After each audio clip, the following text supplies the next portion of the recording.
Bonjour chers apprenants, bonjour chers tous. Merci encore une fois de plus d'être là sur ce forum dénommé École au Burkina. Aujourd'hui, nous allons poursuivre avec l'évolution dans notre programme de la classe de 3e. Je suis Ryan Newende Compaoré, professeur certifié des lycées et collèges en histoire et en géographie. Donc, nous avons vu la fois dernière la leçon sur la Première Guerre mondiale. Donc, dans la suite logique de notre programme, nous verrons aujourd'hui la leçon 2 du chapitre 2 en histoire qui s'intitule « La révolution russe et ses prolongements ». Donc, le titre de la leçon, c'est « La révolution russe et ses prolongements ».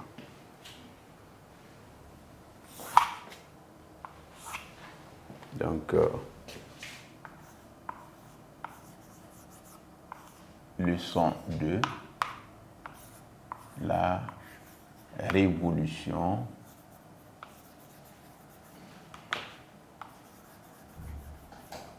russe et ses prolongements. Alors, on encadre.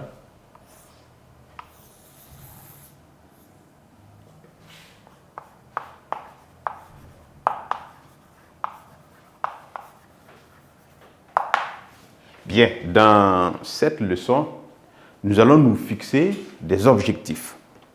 À savoir, nous allons voir les causes d'abord de la révolution russe de 1917. Nous verrons en deux les étapes de cette révolution russe de 1917.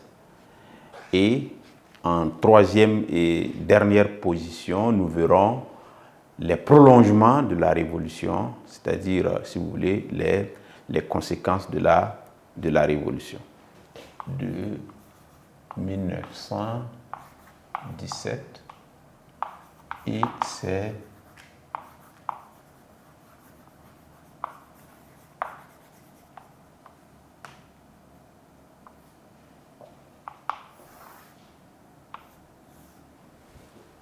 prolongements. Donc, voilà un peu le décor que nous avons planté.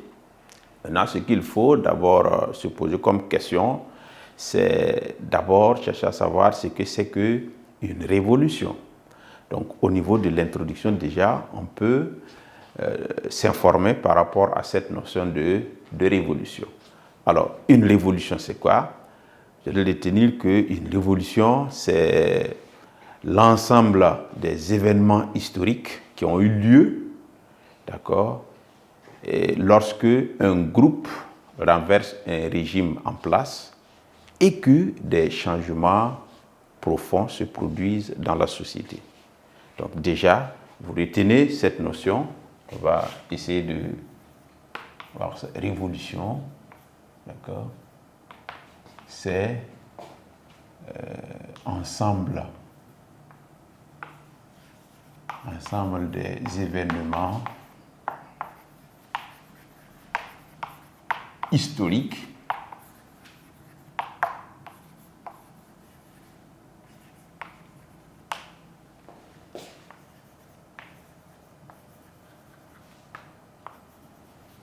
lorsqu'un groupe, c'est-à-dire un groupe d'individus, d'accord, lorsqu'un groupe renverse le régime en place.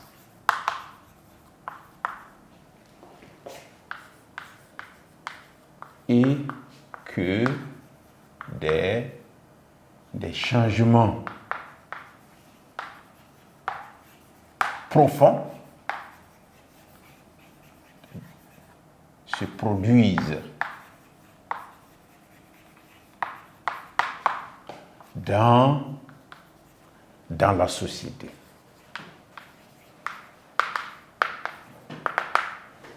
Donc, il faut retenir que en 1917, une révolution a éclaté en Russie et nous pouvons nous poser un certain nombre de questions.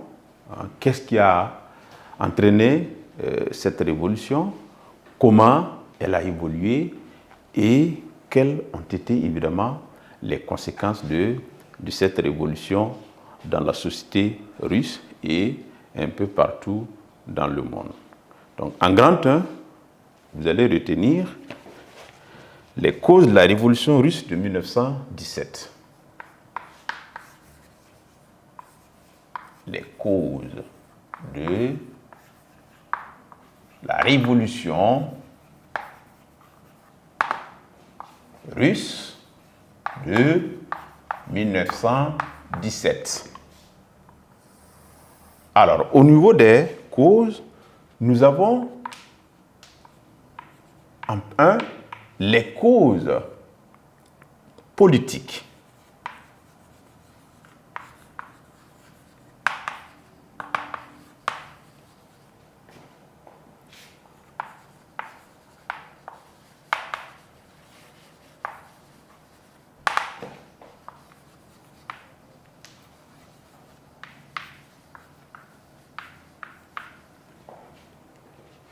Alors, à ce niveau, nous avons plusieurs causes politiques qui ont amené la population russe à faire cette révolution. Nous avons d'abord l'absolutisme du tsar, c'est-à-dire des rois, d'accord, qui gouvernent depuis très longtemps la Russie sans partage. Et évidemment, cette situation ne plaît pas à l'ensemble de la population. Donc c'est l'une des causes de la révolution russe. Nous avons également les défaites de la Russie contre d'abord le Japon en 1905 et pendant la Première Guerre mondiale contre l'Allemagne. Donc cette situation a affaibli le pouvoir en place. Donc c'est l'une des raisons qui a amené le peuple à se révolter. Il y a aussi les revendications des minorités, revendications d'autonomie. Donc il y avait des peuples en Russie qui étaient moins nombreux et qui voulaient au moins une certaine autonomie et qui ont commencé à revendiquer cette autonomie.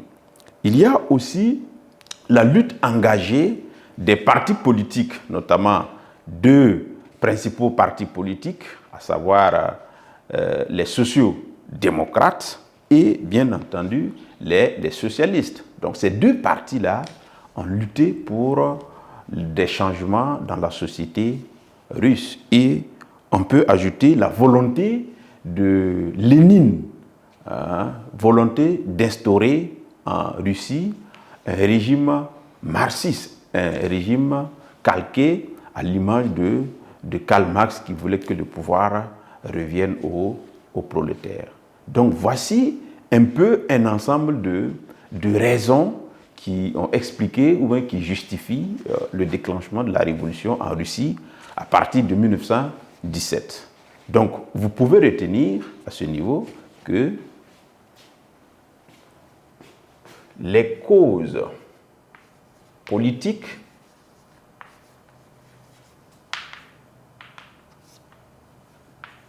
de la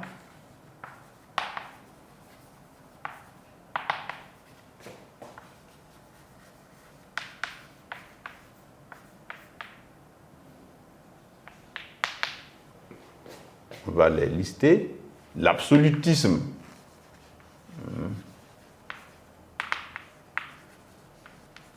des tsars. Alors, les rois, les souverains étaient appelés tsars en Russie. D'accord? On va ajouter les défaites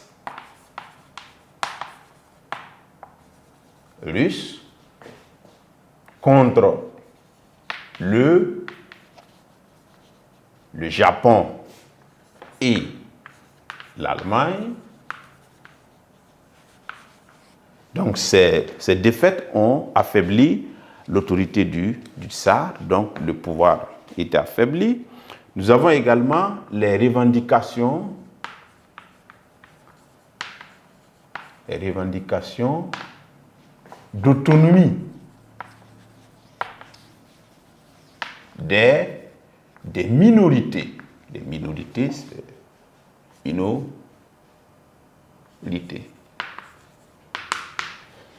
Et nous avons parlé de la lutte des partis politiques. Alors, ces partis politiques-là, nous avons les socialistes et les sociaux-démocrates.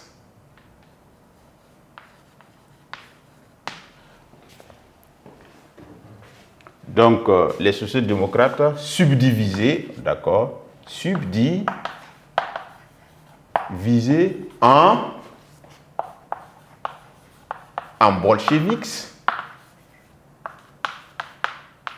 et en mencheviks. Donc, nous avons aussi ajouté la volonté de Lénine d'instaurer un régime marxiste. Alors ici, les sociaux-démocrates subdivisés en bolcheviks et en mencheviks, c'est deux tranches, ou bien deux sections des sociaux-démocrates. Les bolcheviks, ce sont les plus nombreux, d'accord, ça vient du mot majoritaire, et eux, ils sont des radicaux. Ils veulent un changement immédiat. Par contre, les mencheviks, qui représentaient les minorités, ils voulaient un changement de façon progressive. Donc, mais c'est tous des sections des démocrates.